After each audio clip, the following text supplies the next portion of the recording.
ఈ మధ్య IPL world cup జరిగింది కదండి. ఫైనల్స్కి మన భారతదేశం అలాగే సౌత్ ఆఫ్రికా రెండు వచ్చాయి. రెండు తలపడ్డాయి. సరే, చివరికి వచ్చేటప్పటికి భారతదేశం గెలిచింది అనుకోండి, హర్షాతిరేకాలు మిన్నంటాయి కదా. మనందరం కూడాను చాలా ఆనందపడ్డాం. మనం ఏదో గెలిచినంతగా, మనం ఏదో ఆడినంతగా మనం చాలా సంతోషపడ్డాం కదా. కానీ మీరు గమనించారో లేదు, దాదాపు ఇంకా 7 ఓవర్లు ఉన్నాయనంగా, అంటే 20 ఓవర్లు మన ఇండియా గట్టెక్కుతుందా అన్న భయం కూడాను మనకు కలిగిందిగా. నేనైతే చాలా కష్టం అనుకున్నానండి. సరే, ఉన్న 4 బ్యాట్స్మెన్ అవుట్ అయిపోయారు. తర్వాత 5, 6, 7, 8, 9 వాళ్ళు సెటిల్ అయ్యే లోపలే మన వాళ్ళు వికెట్లు తీసేసుకున్నారు. ఇండియా గెలిచింది. ఓకే, అసలు మన వాళ్ళు కూడాను ఉద్వేగానికి గురయ్యారు. ఒకళ్ళని వాళ్ళు కావలించుకొని కొంచెం ఆనంద భాష్పాలు కూడా వచ్చాయి. మనందరం చూసాం. ఓకే, ఇక్కడే నా ఆలోచన కొంచెం మారిందండి. అదేంటంటే, సౌత్ ఆఫ్రికాలో ఓడిపోయారు. వాళ్ళు నిశ్శబ్దంగా ఉన్నారు. ఓడిపోయినందుకు వాళ్ళు బాధపడ్డారు కదా. ఎందుకో వాళ్ళు బాధపడుతుంటే నాకు అమాంతం బాధేసిందండి. అమాంతం బాధేసింది. ఎంత బాగా ఆడారండి వాళ్ళు. అసలు గెలవాల్సిన వాళ్ళు కానీ ఓడిపోయారు. ఆట అన్న తర్వాత ఏం జరుగుతుంది? వాళ్ళు గెలుస్తారు, వాళ్ళు ఓడిపోతారు, అంతే కదా. ఇప్పుడు మన భారతదేశం యొక్క సంస్కృతి, భారతదేశం యొక్క సాహిత్య సంపద, ఆధ్యాత్మిక సంపద, ఇవన్నీ కూడాను ప్రపంచానికి ఆదర్శం కదండి కదా. పెళ్లి కాని పురోహితుడు కూడాను 80 ఏళ్ల వాళ్ళని, 90 ఏళ్ల వాళ్ళని భార్యాభర్తలు గుడికి వచ్చినప్పుడు తీర్థం ఇచ్చి శడకోపం పెట్టి దీర్ఘ సుమంగళి భవ అని ఆశీర్వదిస్తూ ఉంటారు. పెళ్లి కాని పిల్లల్ని తల్లిదండ్రులు తీసుకొచ్చేస్తారు.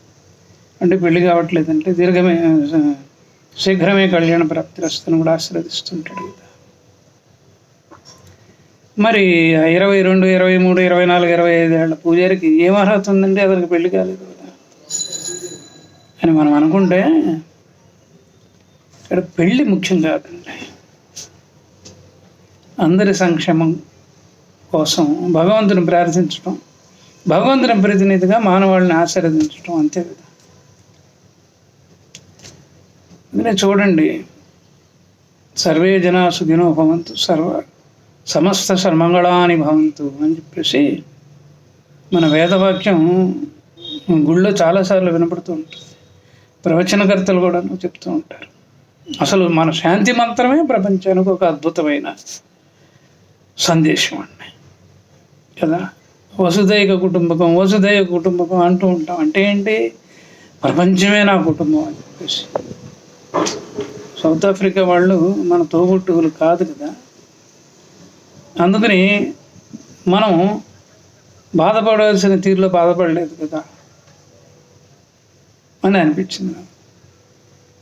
చిన్నవాళ్ళండి, అద్భుతంగా ఆడారు. నాకు అదే అనిపించింది. భారతదేశం గెలిచింది, సంతోషమే. కానీ అది నాకు 1/4 ఉంది. అయ్యో, వాళ్ళు దిగులు పడుతున్నారే, బాధపడితే అలాగే వాళ్ళు పోనీ ఈసారి తప్పకుండా గెలుస్తారులే అని చెప్పేవాళ్ళు ఎంతమంది ఉన్నారో అక్కడ నాకు తెలియదు కదా. కాబట్టి గెలుపు ఓటములు జీవితంలో సహజము అని అనుకున్న తర్వాత గెలిచిన వాడితో సమానంగా మనం ఓడిపోయిన వాడిని కూడాను అదే స్థాయిలో ప్రేమించాలి కదండి. ఇప్పుడు మీకు 2 కమల పిల్లలు ఉన్నారు. ఇద్దరు ఎగ్జామ్ రాస్తారు. ఒకడికి వచ్చింది సీటు, ఇంకొకడికి రాదు. మీరు ఏం చేస్తారు చెప్పండి? ఇద్దరిని సరిసమానంగా చూస్తారు కదా. అట్లని చెప్పేసి ఒక అమ్మాయికి కవలల్లో ఒక అమ్మాయికి సీట్ వచ్చింది కదా అని చెప్పేసి ఇంకా ప్రపంచాన్ని మర్చిపోయి ఆ పక్కన ఉన్న ఇంకో కవల పిల్లని కూడా మర్చిపోయి ఆనందాన్ని సంతోషాన్ని ప్రకటిస్తారు, దిగులు పడతారు కదా. అసలు ఈ అమ్మాయి సీట్ వచ్చింది అనుకంటే అమ్మాయి సీట్ రాలేదు దిగులు పడి కూర్చుందని హక్కును చేర్చుకొని నుదుటి మీద ముద్దు పెట్టుకుని ఓదార్చుతారు కదా. ఇవన్నీ ఎందుకు చేస్తామండి? మన పిల్లలని కదా మనం చేసేది, అంతే కదా. మరి ఇది క్రికెట్లో కానీ ఇంకా ఏ గేమ్లో అయినా కానీ మనం ఎందుకు ఆ విధంగా స్పందించట్లేదు? ఆలోచించాలండి. ఎవ్వరూ ఎవరికి ఏమీ కారండి కదా. మనకు పుట్టిన పిల్లలే కొత్త తరానికి ప్రతినిధులుగా వాళ్ళ ప్రయాణం వాళ్ళు చేస్తూ ఉంటారు. వాళ్ళ ప్రయాణంలో మనం ఎమడలేం కూడా, వాళ్ళ ఆలోచనలు మనకు అర్థం కావు. అప్పుడప్పుడు చెప్తూ ఉంటాను కదా, ఒక తరం ఇంకో తరాన్ని సృష్టించడానికి 30 ఏళ్ళు పడుతుందని. 30 ఏళ్లలో ఎన్ని మార్పులు వస్తాయి? ఆ మార్పులన్నింటినీ మనం స్వీకరించగలుగుతున్నామా? లేదు కదా. అందువల్ల మనం మన పిల్లలతోనే సరిసమానంగా ప్రయాణం చేయలేకపోతున్నాం. ఒక స్థాయి వరకు తీసుకొచ్చి వదిలిపెట్టేస్తున్నాం అంతే. తర్వాత వాళ్ళకి డౌట్లు వస్తే వాళ్ళు ఆ ఫీల్డ్లో మేధావుల్ని మంచి చేసుకొని లేకపోతే వాళ్ళ దగ్గరికి తీర్చుకుంటున్నారు. ఇప్పుడు ఇంతమంది పిల్లలు సాఫ్ట్వేర్ ఉద్యోగాలు చేస్తున్నారు. మనకి ఏమైనా తెలుసు దాని గురించి? ఏమీ తెలియదు కదా. కాబట్టి మన పిల్లలే మనకి అర్థం కానప్పుడు ఇంకొకళ్ళ మీద మనం ఎందుకు ద్వేషం పెంచుకోవాలి కదా. ఒక్కసారి ఆ సౌత్ ఆఫ్రికా ప్లేయర్స్ లైన్లో నిలబెట్టి వాళ్ళ కళ్ళల్లో కళ్ళు పెట్టి చూస్తూ ఉంటే మనకు దుఃఖం వస్తుందండి. అయ్యో ఎంత పోరాటపడి మనం ప్రదర్శించారో కదా, ఓడిపోయారు అని అనిపిస్తుందండి. నేను ఎందుకు చెప్తున్నానంటే ఈ సున్నితత్వాన్ని అందరూ అలవరుచుకోవాలి, ముఖ్యంగా భారతీయులు అలవరుచుకోవాలి. ఇక నుంచి క్రికెట్ మ్యాచ్ చూసేటప్పుడు మనం ఒకటే పని చేయాలండి, ఎవరు బాగా ఆడుతున్నారు అనే దాన్ని గమనించి వాళ్ళని మనం అప్రిషియేట్ చేస్తూనే ఉండాలి. ఓడిపోయిన వాళ్ళ మీద ఎట్టి పరిస్థితుల్లో కూడా మనం అమ్మయ్య ఓడిపోయారు, వాళ్ళు ఓడిపోగొట్టే మన దేశం గెలిచిందని వెర్రవేయకూడదు. అందరినీ భ్రమించే స్థాయికి ఎదగాలి. దాదాపు 20 రోజులు అయిందో 15 రోజులు అయిందో కదా ఈ వరల్డ్ కప్ మ్యాచ్ జరిగి. వాళ్ళు ఇంకా దిగులుతూనే ఉన్నారుగా. ఆ దిగులు ఆల్మోస్ట్ 5-6 నెలలు ఉంటుందిగా. తర్వాత జనజీవన శాంతిలో వాళ్ళు పడతారు. వాళ్ళు దిగులుగా ఉంటే మనకి బాధగా ఉంటుంది కదండి. ఎందుకంటే మనం క్రికెట్ని ప్రేమించేవాళ్ళం కదా. ప్రేమించినప్పుడు అందరూ సమానమే కదా, మరి అందరినీ సమానంగా చూడాలి కదా. అంటే ఈ యొక్క దాన్ని ఏమంటారు, ఈ బ్రాడ్ థింకింగ్, విశాల దృక్పథం కనుక ఉంటే మన ఆరోగ్యం కూడా బాగుంటుందండి. ముఖ్యంగా మనకంటే తక్కువ స్థాయిలో ఉన్న వాళ్ళని మనం ఓదార్చాలండి. అవసరమైతే సహాయం చేయాలి, హక్కును చేర్చుకోవాలి, ధైర్యంగా 4 మాటలు చెప్పాలి. గెలుస్తావు లేవయా, ఈసారి గెలుస్తావు, ఏముంది అని చెప్పేసి ఓదార్చాలంటే అది మన భారతీయ సంస్కృతి. అసలు మానవుడిగా కూడాను నిజంగా జీవించాలి అంటే ఈ తత్వాన్ని అలవర్చుకోవాలండి. ఇప్పుడు మన పిల్లలు చదువుతున్న క్లాసులో మన వాడికి 4th ర్యాంక్ వచ్చింది అనుకోండి, 1st, 2nd, 3rd వచ్చిన వాళ్ళని క్లాస్లోకి వెళ్ళి వాళ్ళని హక్కును తెచ్చుకొని ఎంత బాగా చదివారో నాన్న అనాలి. అదే సమయంలో ర్యాంకులు రాని వాళ్ళు ఉంటారు కదా, వాళ్ళని కూడా మోటివేట్ చేయాలి. ఈసారి మీకు తప్పకుండా వస్తుందని చెప్పాలి. ఇది మానవ జీవితంలో చాలా సున్నితమైన విషయం అండి. ఈ విధంగా కనుక మనం ఆలోచిస్తూ ఉంటే, ఈ విధంగా మనం మన ఆలోచనలు అమలుపరుస్తూ ఉంటే ఆరోగ్యం కూడాను అద్భుతంగా ఉంటుందండి. అందరినీ ప్రేమిద్దామండి, అందులో మనం ఉందాం. అంత గొప్పగా చెప్పానో నాకు తెలియదు, కానీ ఎవరు శత్రువులు చెప్పండి, ఎవరు శత్రువులు కాదు కదా. ఇక్కడే ఒకసారి ఇంటర్నెట్లోకి వెళ్ళి ఖలీల్ జిబ్రాన్ యొక్క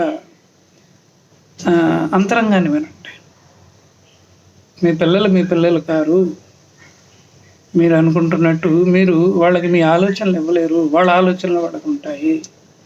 వాళ్ళు ఒక ప్రత్యేకమైన పని మీద ఈ భూమి మీదకి పంపబడ్డారు కాబట్టి ఆ పనిలోనే వాళ్ళు ఉంటారు. మీరు వాళ్ళని అడ్డగించకండి. మీ ఆలోచనలు వాళ్ళకి ఇవ్వగలరేమో కానీ మీలాగా జీవించాలని మటుకు ఎట్టి పరిస్థితుల్లో కోరుకోవద్దు అని రకరకాలుగా చెప్తాడు. కర్మ సిద్ధాంతం ప్రకారం కూడాను మన తల్లిదండ్రులాగా మనం ఉన్నామా, మనలాగా మన పిల్లలు ఉండడానికి చెప్పండి. అంటే ఎవరి జీవితాల్లో వాళ్ళు ఉంటూనే ఉంటారండి.